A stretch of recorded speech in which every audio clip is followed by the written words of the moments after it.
அரைமணியில் 50 செய்திகளை சுருக்கமாகவும் விரைவாகவும் இனி பார்க்கலாம். காஷ்மீரில் பயங்கரவாதிகள் நடத்திய தாக்குதலில் அமர்நாத் புனித யாத்திரை மேற்கொண்டிருந்த 7 பேர் கொல்லப்பட்டனர். 19 பேர் காயமடைந்தனர். உயிரிழந்தவர்களில் 5 பேர் குஜராத்தைச் சேர்ந்தவர்கள் என்றும் 2 பேர் மகாராஷ்டிராவைச் சேர்ந்தவர்கள் என்றும் தெரியவந்துள்ளது. காயமடைந்த 19 பேரும் அபாய கட்டத்தை தாண்டிவிட்டதாக மருத்துவர்கள் தெரிவித்தனர். குஜராத்தைச் சேர்ந்த பேருந்து மீது காஷ்மீரின் கேனவல் என்ற இடத்தில் பயங்கரவாதிகள் துப்பாக்கிச்சூடு நடத்தினர். அமர்நாத் யாத்ரீகர்கள் மீதான தாக்குதலில் பல புதிய தகவல்கள் வெளியாகியுள்ளன. பயங்கரவாதிகள் முதலில் காவல்துறை பதுங்குதளம் ஒன்றின் மீது தாக்குதல் நடத்தியதாகவும் பின்னர் கானாபல் அருகே உள்ள காவல்துறை சோதனைச் சாவடி மீது தாக்குதல் நடத்தியதாகவும் தெரிகிறது. அப்போது காவல்துறை பதில் தாக்குதல் நடத்தியதால் பயங்கரவாதிகள் சுட்டுக்கொண்டே அங்கிருந்து தப்பிச் சென்றதாக கூறப்படுகிறது.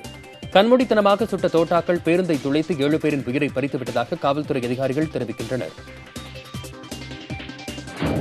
பேருந்து ஓட்டுநர் அமர்நாத் புனித யாத்திரைக்கான விதிமுறைகளை பின்பற்றாததே உயிரிழப்புகளுக்கு காரணமாகிவிட்டதாக காவல்துறையினர் கூறுகின்றனர்.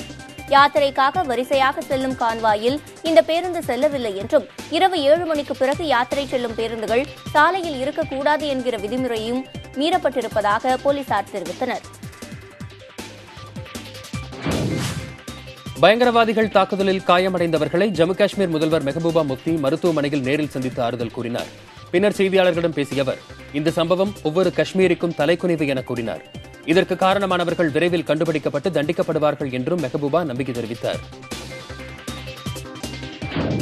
காஷ்மீரில் பயங்கரவாதிகள் தாக்குதலில் அமர்நாத் யாத்ரீகர்கள் கொல்லப்பட்டதற்கு பிரதமர் மோடி அதிர்ச்சியும் வேதனையும் தெரிவித்துள்ளார்.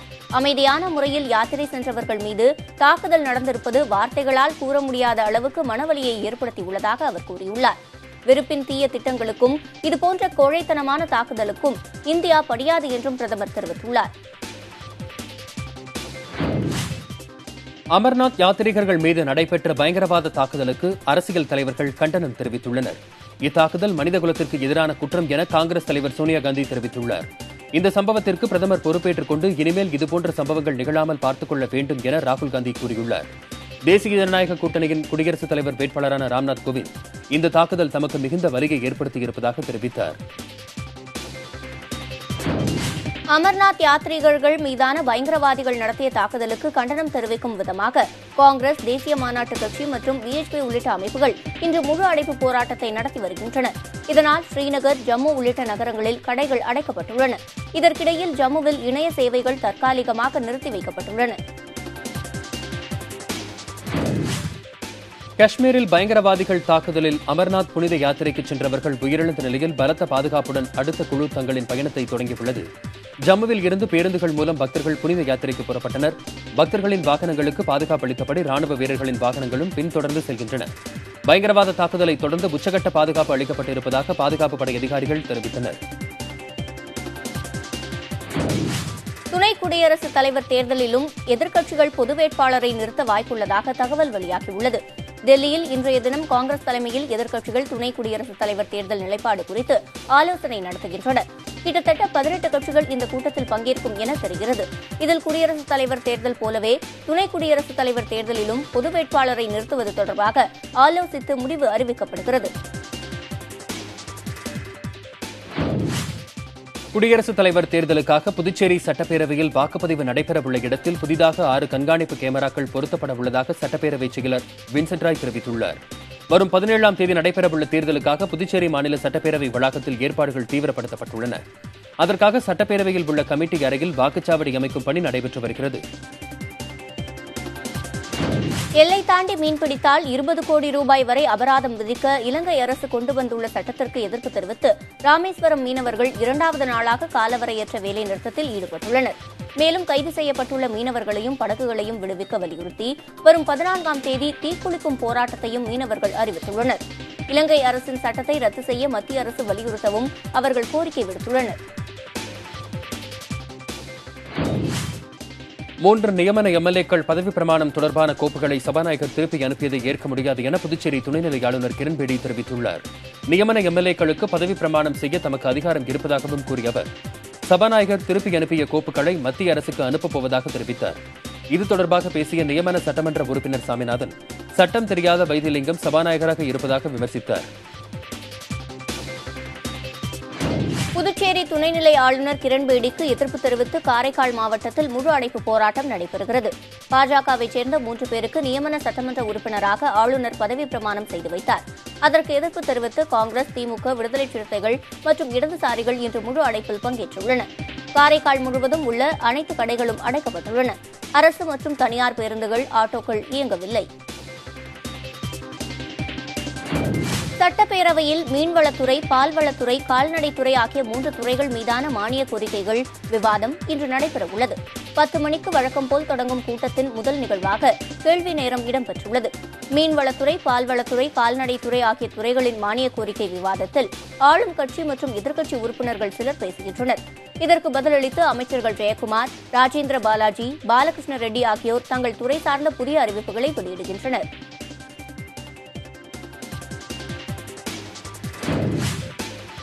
இலங்கை சிறையில் அடைக்கப்பட்டுள்ள தமிழக மீனவர்களை விடுவிக்க நடவடிக்கை எடுக்க வேண்டும் என பிரதமர் நரேந்திர மோடிக்கு முதலமைச்சர் எடப்பாடி பழனிசாமி வேண்டுகோள் விடுத்துள்ளார். இது தொடர்பாக பிரதமர் நரேந்திர மோடிக்கு அவர் எழுதியுள்ள கடிதத்தில், சமீபத்தில் கைது செய்யப்பட்ட ஜெகதாப்பட்டினம் மீனவர்கள் 3 பேர் உட்பட இலங்கை சிறையில் வாடும் 53 மீனவர்களை விடுவிக்க நடவடிக்கை எடுக்க வேண்டும் என கேட்டுக் கொண்டுள்ளார். உதய் திட்டத்தில் இணைந்த பின் தமிழகம் மின்மிகை மாநிலமாக மாறியுள்ளதாக மத்திய மின்துறை அமைச்சர் பியூஷ் கோயல் தெரிவித்துள்ளார். தமிழகத்தில் மின்சாரத்துறையில் மேற்கொள்ள வேண்டிய சீர்திருத்தங்கள் குறித்து மாநில மின்துறை அமைச்சர் தங்கமணியுடன் அவர் விவாதித்தார். இதன்பின் முதலமைச்சர் எடப்பாடி பழனிசாமியையும் அவர் சந்தித்தார். இதனைத் தொடர்ந்து செய்தியாளர்களை சந்தித்த கோயல், எண்ணூர் துறைமுகம் தனியார் மயமாக்கப்படாது என தெரிவித்தார். கர்நாடகாவில் மதுபோதையில் இருந்த இளைஞர் ஒருவர் காவல்துறையினரின் வாகனத்தை எடுத்து ஓட்டியதால் பதற்றம் ஏற்பட்டது. ஹசான் பகுதியில் மதுபோதையில் இருந்த அந்த இளைஞர் போக்குவரத்து காவல்துறையினரின் வாகனத்தை எடுத்து ஓட்டினார். உடனடியாக காவல்துறையினர் அவரை பின்தொடர்ந்து சென்று வாகனத்தை மீட்டனர்.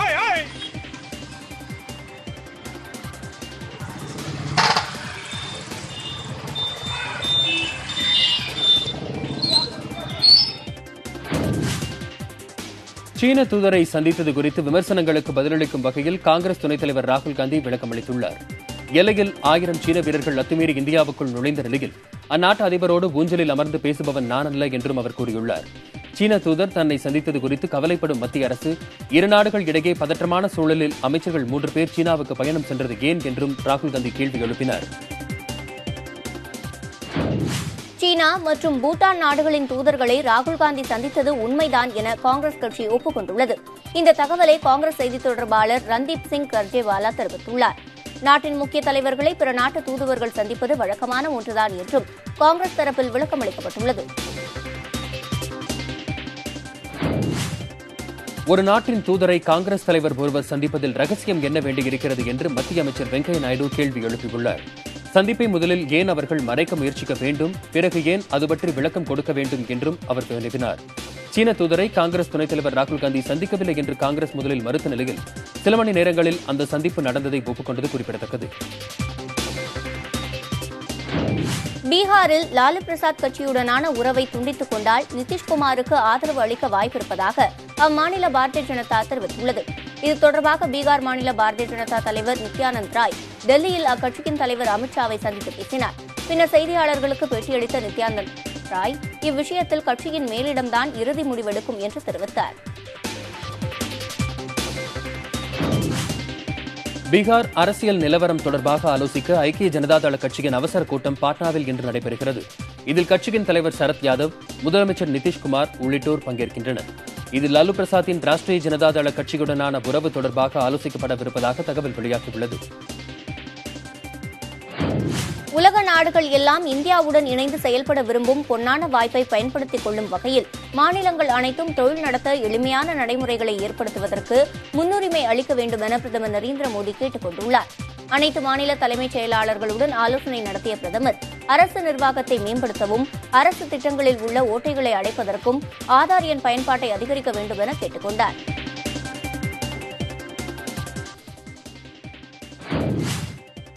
முல்லை பெரியாறு அணையில் ஆய்வு நடத்த தமிழக அரசை அனுமதிக்க முடியாது என உச்சநீதிமன்றத்தில் கேரளா மனு தாக்கல் செய்துள்ளது. அணையில் பராமரிப்பு பணியை மேற்கொள்ள அனுமதி கோரி தமிழக அரசு மனு செய்துள்ள நிலையில் கேரளா பதில் மனுவை தாக்கல் செய்துள்ளது. இதில் வல்லக்கடவு முல்லை பெரியாறு சாலையில் அணை பாதுகாப்பு பொருட்களையும் எடுத்துச் செல்ல தமிழகத்தை அனுமதிக்க முடியாது எனவும் கேரளா கூறியுள்ளது. தூத்துக்குடி மாவட்டத்தில் சுதந்திர போராட்ட வீரர் அழகுமுத்துக்கோன் பிறந்த தினத்தை முன்னிட்டு இன்று காலை 5 மணி முதல் நாளை காலை 5 மணி வரை 144 தடை உத்தரவு போடப்பட்டுள்ளது. கோவில்பட்டி கட்டாலங்குளத்தில் அமைந்துள்ள வீரன் அழகுமுத்துக்கோன் மணிமண்டபத்தில் ஆண்டுதோறும் ஜூலை 11ஆம் தேதி பிறந்தநாள் விழா கொண்டாடப்பட்டு வருகிறது. இதனை முன்னிட்டு அரசியல் கட்சியினர் அழகுமுத்துக்கோனின் திருவுருவச் சிலைக்கு மாலை அணிவித்து மரியாதை செலுத்துகின்றனர்.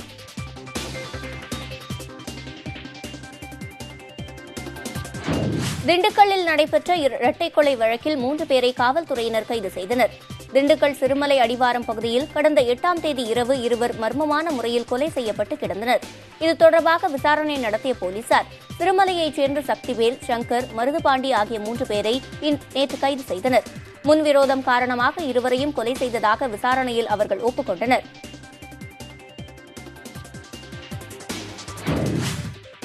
நாகை மாவட்டம் மயிலாடுதுறை அருகே ONGC நிறுவனத்திற்கு எதிராக கல்லூரி மாணவர்கள் வகுப்புகளை புறக்கணித்து உள்ளிருப்பு போராட்டத்தில் ஈடுபட்டனர். கதிராமங்கலம் கிராமத்தை விட்டு ONGC நிறுவனம் வெளியேற வேண்டும் என்றும் அவர்கள் வலியுறுத்தினர். இதேபோல் ONGCக்கு எதிராக கதிராமங்கலத்தில் போராடிய மக்கள் மீது தாக்குதல் நடத்தியதை கண்டித்தும் சென்னையில் புரட்சிகர இளைஞர் முன்னணி அமைப்பினர் முற்றுகை போராட்டத்தில் ஈடுபட்டனர்.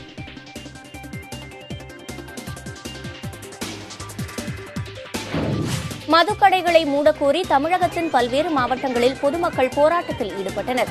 கோவை கண்ணப்ப நகரில் உள்ள மதுக்கடைகளை அகற்றக்கோரி நடைபெற்ற மறியலில் போராட்டத்தில் போக்குவரத்து பாதிக்கப்பட்டது. விழுப்புரம் ஆட்சியர் அலுவலகத்தை முற்றுகையிட்ட மரக்காணம் பகுதி மக்கள் புதிய மதுக்கடைகளை அமைப்பதற்கு எதிர்ப்பு தெரிவித்தனர். நெல்லை மாவட்டம் கீழ்பாப்பாக்குடி அமைக்கப்பட உள்ள மதுக்கடையை அகற்றக்கோரி ஆட்சியர் அலுவலகத்தில் புகார் மனு அளித்தனர்.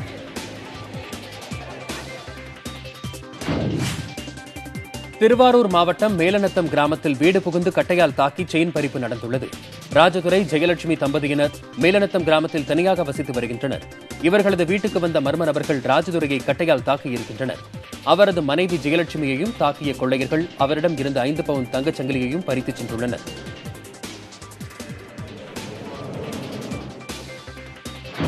விருதுநகர் மாவட்டம் திருத்தங்கல் அரசு மேல்நிலைப் பள்ளி நிர்வாகம் கட்டண கொள்ளையில் ஈடுபடுவதாக குற்றச்சாட்டு எழுந்துள்ளது.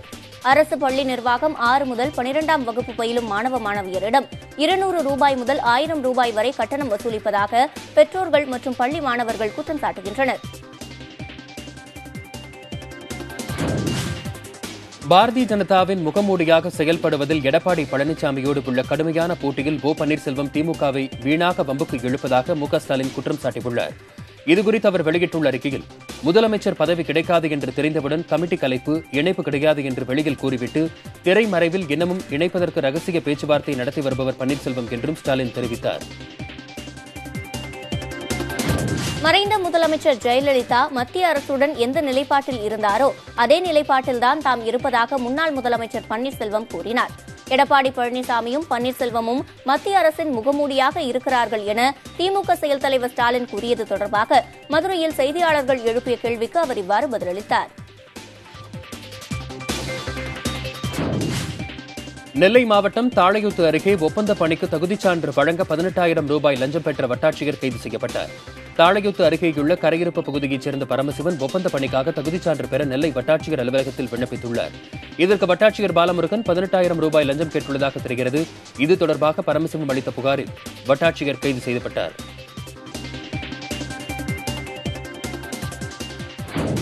சென்னை புழலில் முதியவரை ஆட்டோவில் கடத்தி நகை, பணம் கொள்ளையடித்த ஆட்டோ ஓட்டுநர் உட்பட 2 பேரை காவல்துறையினர் கைது செய்தனர்.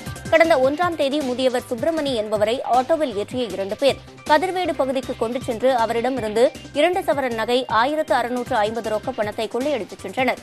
இது தொடர்பான புகாரில் கண்காணிப்பு கேமராவில் பதிவான காட்சிகள் அடிப்படையில் ஆட்டோ ஓட்டுநர் சுதாகரை புழல் காவல்துறையினர் கைது செய்தனர். பவானி ஆற்றில் இருந்து குடிநீர் தேவைக்காக திறக்கப்பட்ட நீர் நாமக்கல் மாவட்டம் பரமத்திவேலூருக்கு வந்தடைந்தது. முன்னதாக கருவேலாம்பாளையம் வரை வந்த நீர் பரமத்திவேலூருக்கு 3 நாட்களாகியும் வராததால் கால்வாய் அமைத்து நீர் விரைந்து வர நடவடிக்கை எடுக்குமாறு அப்பகுதி மக்கள் கோரிக்கை விடுத்திருந்தனர். இதனையடுத்து பொதுப்பணித்துறையினர் ஜேசிபி வாகனம் மூலம் காவிரி ஆற்றில் வாய்க்கால் அமைத்து பொத்தனூர் மற்றும் பரமத்திவேலூரை சென்றடையும் வகையில் தண்ணீரை திருப்பிவிட்டனர். தமிழகத்தில் பல பகுதிகளில் 140 கொள்ளை வழக்குகளில் தொடர்புடைய குற்றவாளி மதுரையில் கைது செய்யப்பட்டார்.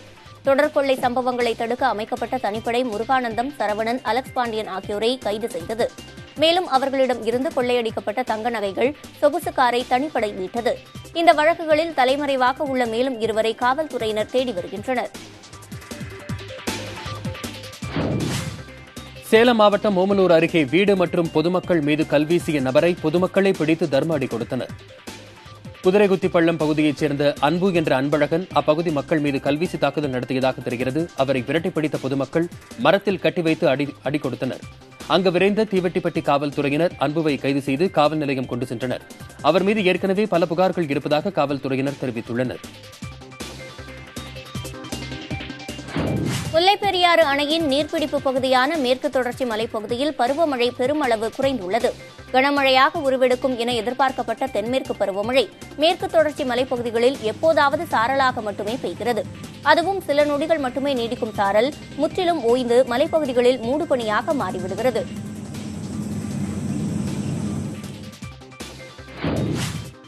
சேலம் மாவட்ட ஆட்சியர் அலுவலகத்தில் குறைதீர்க்கும் கூட்டத்திற்கு வந்திருந்த முதியவர் ஒருவர் விஷம் குடித்து மயங்கி விழுந்தார்.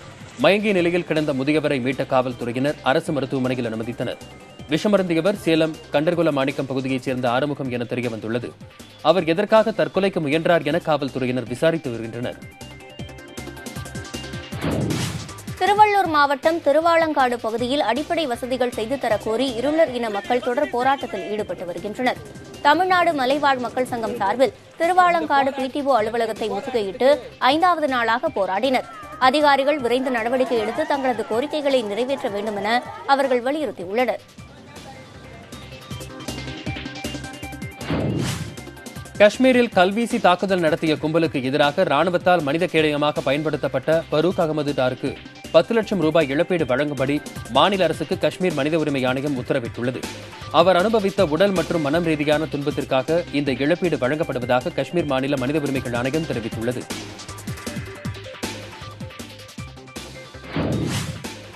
சென்னை போரூர் ஏரியில் இருந்து குடிநீர் விநியோகிக்கும் திட்டத்தை அமைச்சர் SP வேலுமணி தொடங்கி வைத்தார். குடிநீர் சுத்திகரிப்பு நிலையத்தை திறந்து வைத்து பேசிய அவர் தினமும் 40 லட்சம் லிட்டர் விநியோகிக்கப்படும் என்றார். அமெரிக்காவில் இருந்து கொண்டுவரப்பட்ட உபகரணங்கள் மூலம் குடிநீர் சுத்திகரிக்கப்பட்டு போரூர், வளசரவாக்கம் பகுதிகளுக்கு வழங்கப்படும் என்றும் அமைச்சர் வேலுமணி தெரிவித்தார்.